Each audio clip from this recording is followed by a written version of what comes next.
ಇನ್ನು ಮೈಸೂರಿನಲ್ಲಿ ಸಮೀಕ್ಷೆಯ ಆ್ಯಪ್ ಡೌನ್ಲೋಡ್ ಆಗದೆ ಸಮಸ್ಯೆ ಎದುರಾಗ್ಬಿಟ್ಟಿದೆ. ಉಡುಪಿ, ದಕ್ಷಿಣ ಕನ್ನಡದಲ್ಲಿ ಸರ್ವೆ ಹಂಚಿಕೆಯಷ್ಟೇ ಮೊದಲ ದಿನದ ಕೆಲಸ. ತುಮಕೂರು, ಬೆಂಗಳೂರಿನಲ್ಲಿ ಆ್ಯಪ್ ಡೌನ್ಲೋಡ್ ಸಮಸ್ಯೆ.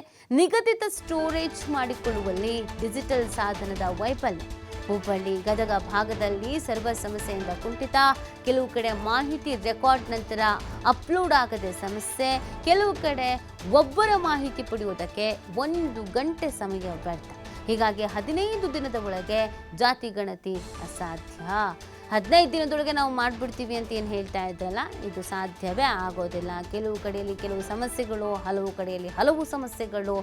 ಒಂದು ಕಡೆ ಆ್ಯಪ್ ಡೌನ್ಲೋಡ್ ಆಗ್ತಾ ಇಲ್ಲ, ಇನ್ನೊಂದು ಕಡೆ ಆ್ಯಪ್ ಡೌನ್ಲೋಡ್ ಆದ್ರೂ ಕೂಡ ಡೇಟಾ ಸಂಗ್ರಹ ಮಾಡೋಕ್ಕಾಗ್ತಾ ಇಲ್ಲ, ಇನ್ನೊಂದು ಕಡೆ ಸೇವ್ ಮಾಡೋದಕ್ಕಾಗ್ತಾ ಇಲ್ಲ, ಇನ್ನೊಂದು ಕಡೆ ನೆಟ್ವರ್ಕ್ ಇಶ್ಯೂ ಇದೆ. ಹೀಗಾದರೆ 15 ದಿನದಲ್ಲಿ ಮಾಡಿ ಮುಗಿಸೋಕ್ಕೆ ಸಾಧ್ಯನಾ? 15 ದಿನದಲ್ಲಿ ಆಗತ್ತಾ?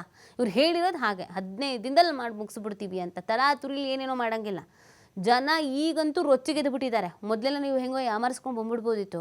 ಈಗ ಜನ ಸೋಷಿಯಲ್ ಮೀಡಿಯಾ ಎಲ್ಲ ಇರೋದ್ರಿಂದ ಕೈಯಲ್ಲೇ ಮೊಬೈಲ್ ಇಟ್ಕೊಂಡಿರ್ತಾರೆ. ನಮ್ಮ ಮನೆಗಂತೂ ಬಂದಿಲ್ಲ, ನಮ್ಮ ಹತ್ರ ಯಾವುದೇ ಮಾಹಿತಿ ಕೇಳಿಲ್ಲ, ನಮಗೆ ವಿಷಯವೇ ಗೊತ್ತಿಲ್ಲ ಅಂತ ತುಂಬ ಪ್ರಾಂಪ್ಟಾಗಿ, ಪಾರದರ್ಶಕವಾಗಿ, ಟ್ರಾನ್ಸ್ಪರೆಂಟಾಗಿ ಕೆಲಸ ಮಾಡಬೇಕಾಗತ್ತೆ.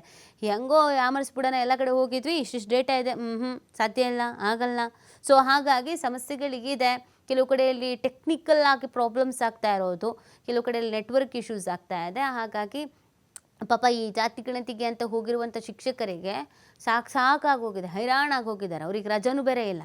ಈಗ ದಸರಾ ಹಾಲಿಡೇ, ಅವರೆಲ್ಲ ಪಾಪ ಅಟ್ಲೀಸ್ಟ್ ಈಗಲಾದ್ರೂ ರಜಾಕ್ಕೆ ಮನೇಲಿರೋಣ ಅಂತ ಅಂದ್ಕೊಳ್ತಾ ಇರ್ತಾರೆ. ಅದೂ ಇಲ್ಲ. ಸೊ ಒಂದಷ್ಟು ಸಮಸ್ಯೆಗಳಿಗಿದೆ.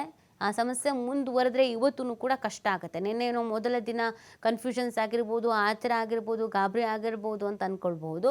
ಇವತ್ತು ಏನಾಗುತ್ತೆ ಅನ್ನೋದನ್ನು ನೋಡಬೇಕಾಗತ್ತೆ. ಇವತ್ತಿಗೆ ಎಷ್ಟು ಕವರ್ ಮಾಡ್ತಾರೆ ಅನ್ನೋದನ್ನು ನೋಡಬೇಕಾಗತ್ತೆ. ಇವತ್ತು ಆ್ಯಪ್ಗಳೆಲ್ಲ ವರ್ಕೌಟ್ ಆಗುತ್ತಾ ಆಗಲ್ವಾ ಅನ್ನೋದನ್ನ ನೋಡಬೇಕಾಗತ್ತೆ.